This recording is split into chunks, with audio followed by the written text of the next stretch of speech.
Hi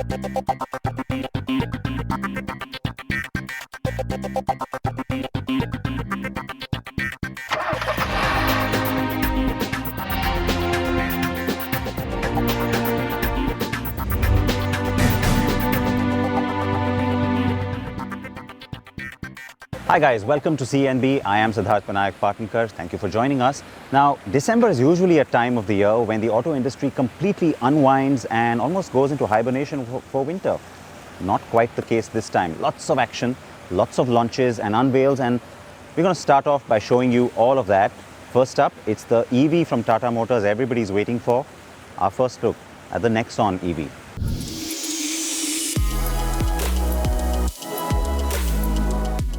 Tata Motors has unveiled its first passenger electric car today, the Nexon EV. It is the electric version of the company's popular subcompact SUV, and this comes with the company's all-new electric powertrain technology, Ziptron, and is claimed to offer a range of 300 plus kilometers on a single charge. The Nexon EV is powered by a 30.2 kilowatt-hour lithium-ion battery, which comes with water-cooled technology, permanent magnet AC motor. It is IP67 certified, which means it is both dust and water resistant, and it offers a peak power of 127 bhp and a torque of 245 Newton meters. The motor can propel the car from 0 to 100 in under 10 seconds.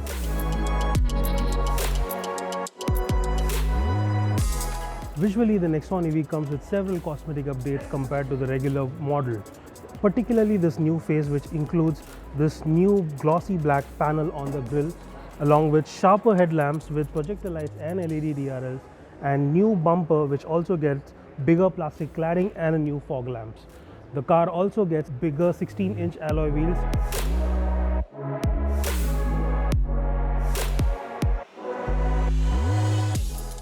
Inside, the Nexon EV is pretty much similar to the regular Nexon, but what's new here are these new blue accents along the aircon vents and the center console, and these new white upholstery with this new pattern.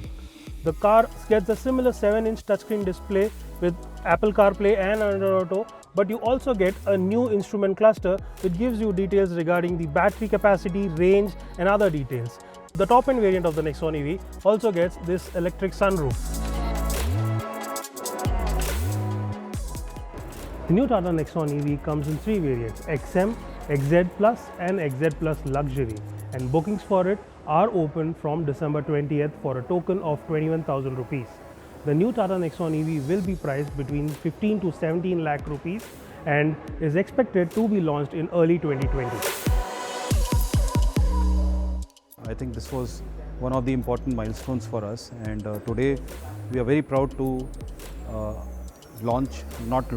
unveil the Nexon EV, which is India's own electric SUV, as we call it, because this has been completely designed for India, and this is completely made in India, end to end. Today we have unveiled the car to just showcase the look and feel of the car, and also try to get the bookings for the car. In the next coming months, we have already declared in the past that in Q4 we intend to bring this car to the market, and we'll stick to that. But it would be in the early part of Q4 is what I can indicate.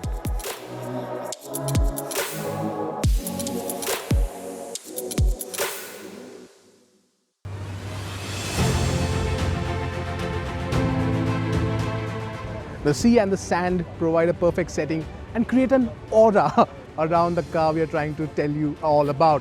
Well, yes, this is the Hyundai Aura. It is the company's subcompact sedan, replaces the Accent in the company's lineup. And well, while some of you might already think that up front it looks like the Nios, there are a few changes that Hyundai India has made. So let's kickstart with that.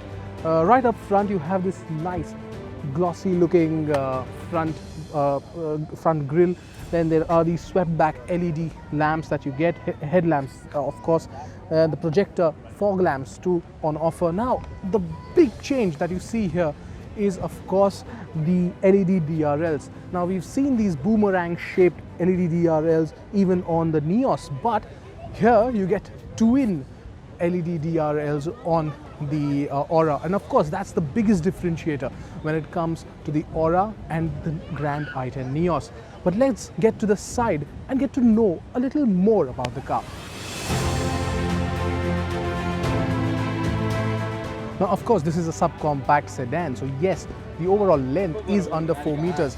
And if you look at the way it has been designed, it is completely new and refreshing. It gets 15-inch alloy wheels, a diamond cut alloy wheels at that.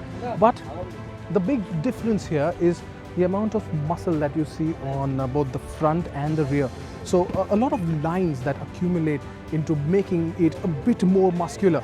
Of course, the big change is the way the roof slopes in. Now that's very coupe-like and very different in terms of Hyundai's, basically the way they look.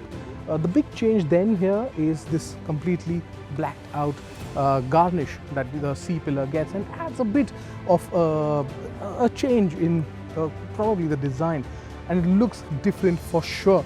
Now if you look at it from the front, you'll notice that you think because of this black it ends there, and so it looks compact, very compact in fact, and in fact it looks more like a hatchback. But it's only when you come to the side that you realize there's more in it. There's a lot of boot there as well. So the overall design remains pretty nice and pretty good to look at even from the side. But how is it at the rear?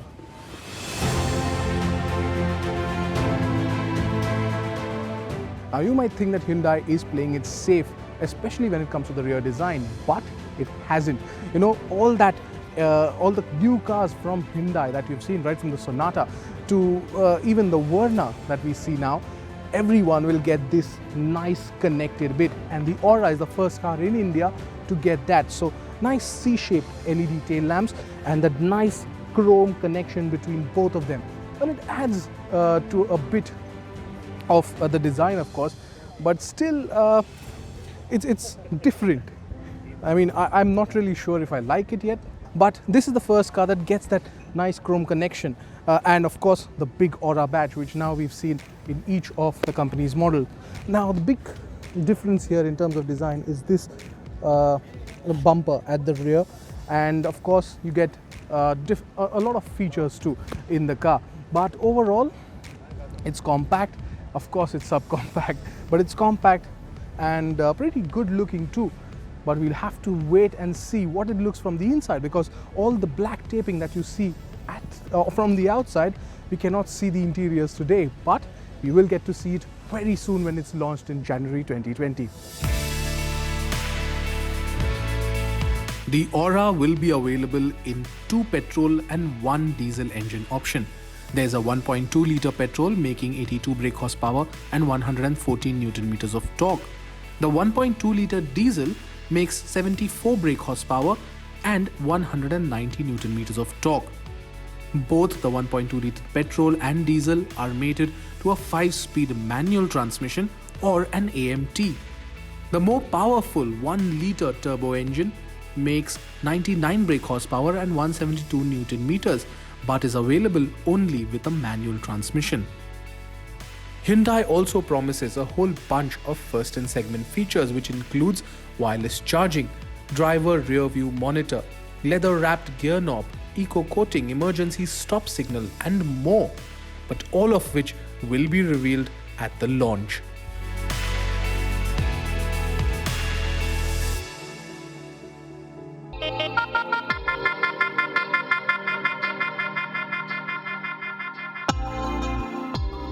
...2018 saw an explosion of scooters in the 125cc segment.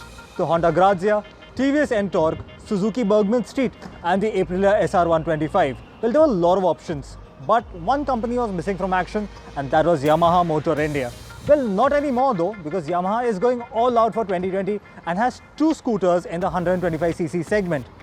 In fact, it's so dedicated to that space that it's coming out of the 110cc segment. Yes, it will not sell 110cc scooters anymore, and now we have 2 new 125cc scooters, the Yamaha Fascino FI and the Yamaha REWORKED FI. Both are 125cc scooters, and we are in Chennai to check out what they are all about. If you like the old Fascino, the 110cc version, you will also like what the 125cc has to offer. Well, this in fact is a cleaner design in general, and that you can immediately see that it still resembles the older one, but with a cleaner proportions. Now what you really get here is this nice look up front. The fake vents that were there earlier on the 110cc version are gone, and you get these nice chrome bars around the indicators. Well, the headlamp is also larger right now, and it's obviously chrome covered, something that's always been the case with the Fascino, and it's larger and a little more angular at the bottom as well, and that helps make a lasting impression of what the Fascino is without really doing away with the older design. And speaking of design, that's also the case when you come to the side profile of the Fascino. Well, this swoosh here, the light, nice elongated swoosh that you see on the older model still remains there, and it's the nice retro touch that always made the Fascino so popular in the first place. Again, very clever use of chrome all the way here. Maybe a lot of people might think it's a little too done, but for those looking at chrome and looking at a funky little scooter, the Fascino still fits that bill really, really well. Moving to the rear, you have this nice swoosh coming together, and with this V-shaped tail light that looks extremely well done. In fact, it's one of the high points of the scooter in terms of design, and that's something that a lot of buyers will think is really premium and a very stylish option in terms of what the Fascino has to offer. Well, when it comes to styling, again, what you see as a rider are these nice looking rear view mirrors, again covered on chrome, that fits the bill in terms of design on the Fascino. And the instrument cluster is very similar to the older version. In fact, it still remains analog, but you do get a few new bits like the eco mode and the side stand indicator, which is now a standard option for a value edition on the 125cc model. What you also get on the Fascino 125 Fi is a lot of features like auto start stop system, side stand indicator with a cutoff switch, a foldable hook over here, and a multifunction key, which means you can actually open the seat to access the under seat storage. What you don't get though is an external fuel filler, and that's something that most of the offerings in this segment have to offer right now. The Yamaha Fascino 125 Fi is powered by a new Blue Core 125cc engine that also gets fuel injection. It is BS6 compliant and makes about 8 bhp of power and 9.7 Newton meters of peak torque. It is mated to a CVT transmission as all in the segment, and is managed to offer good power to weight ratio. What really makes this special is the fact that it is only 99 kilos in terms of curb weight, and that makes it the lightest scooter in its class. Yamaha Motor India is going all out in the 125cc segment, and with the Fascino, it's really giving a good choice. That is because the pricing is so lucrative. Sales though will only begin in January. That's also when the production begins, and that's when you can see these scooters on the road.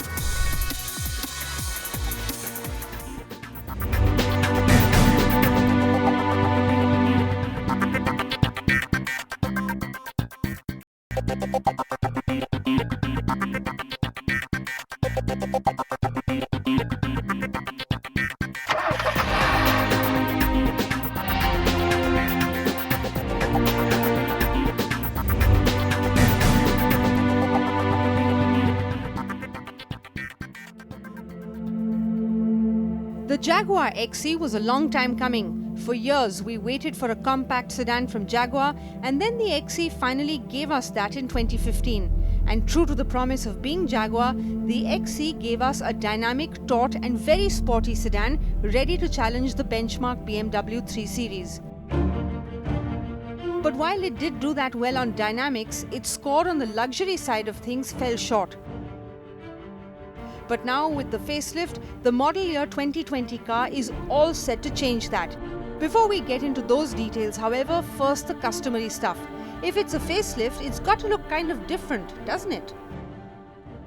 So after making its debut globally in Geneva earlier in the year, the car is now ready for its India launch too.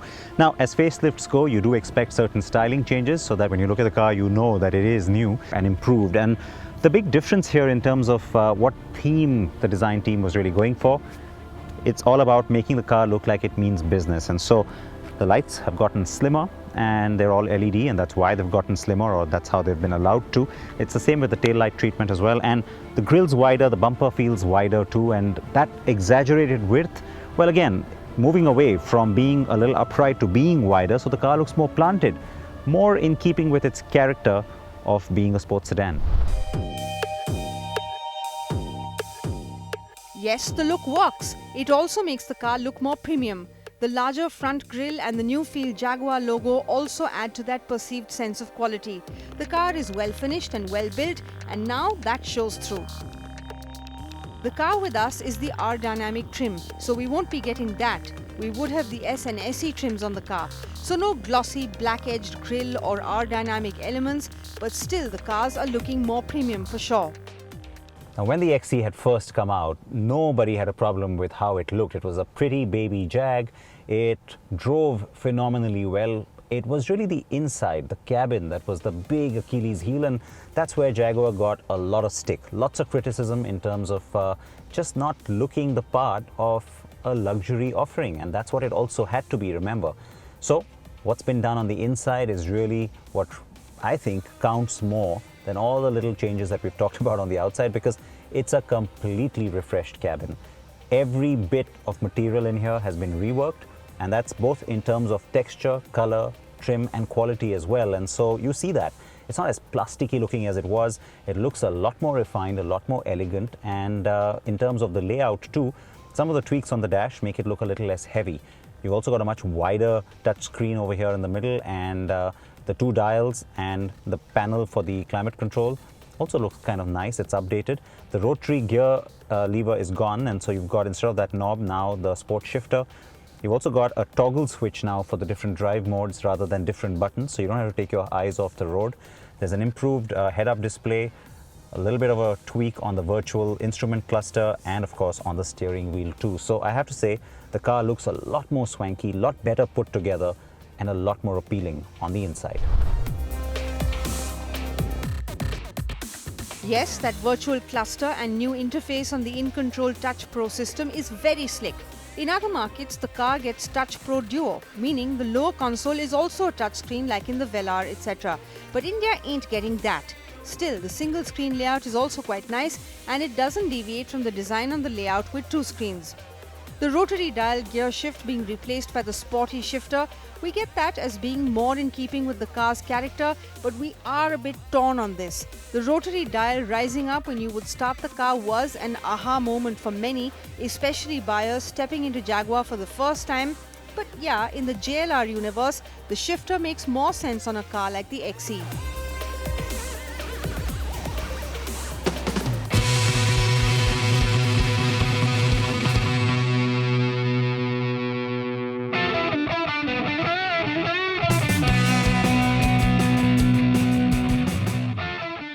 If it ain't broken, don't fix it. Well, just like they took all of that feedback on making the car more luxurious more seriously, Jaguar says they'd also listen to customers on the feedback on how the car drove, and that was an area where there was absolutely no complaint whatsoever.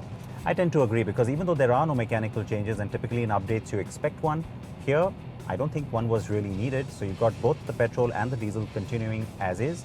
The ride and handling also continues as is, and that's the part of the car that's always been fun, because it does live up to being a nice sporty sedan.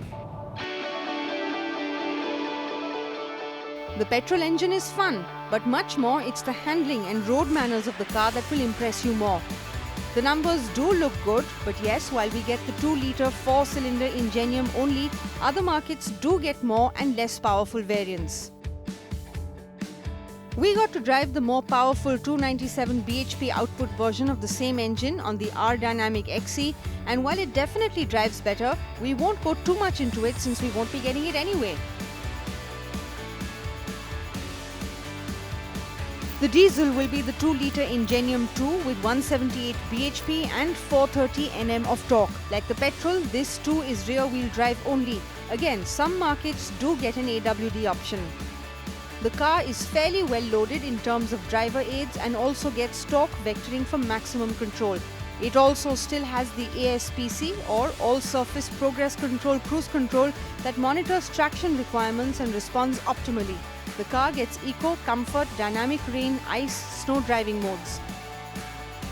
It's being assembled at JLR's Pune plant, and so pricing is reasonably competitive. The Jaguar XE's prices start at 44,98,000 rupees ex-showroom India for the S model. The SE is priced at 46,32,000. The prices for both petrol and diesel are the same across both variants. Of course, needless to say, both engines are BS6 compliant. The great news is that XE becomes a lot more relevant and worthy of its tag now of a premium sports sedan. The dynamics remain great and the cabin has caught up to the plan. This makes the car more appealing, and there's enough here for the Indian buyer too. The rear being relatively cramped when compared to the newer BMW 3 Series and even Audi 4 will be the big challenge for JLR in India, given most buyers in this segment remain largely chauffeur-driven. But from being out of the consideration set in many ways, the XE re-enters it in style. Now the onus is on JLR and its dealers to effectively take that message to buyers.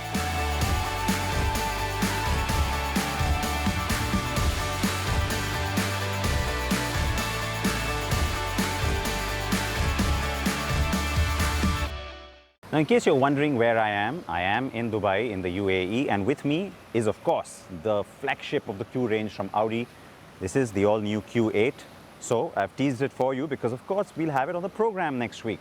Something for you to look forward to. In fact, it's a special year-end episode, so you've got to tune in. Promise me you'll wear your seatbelts and join us next week. Bye-bye.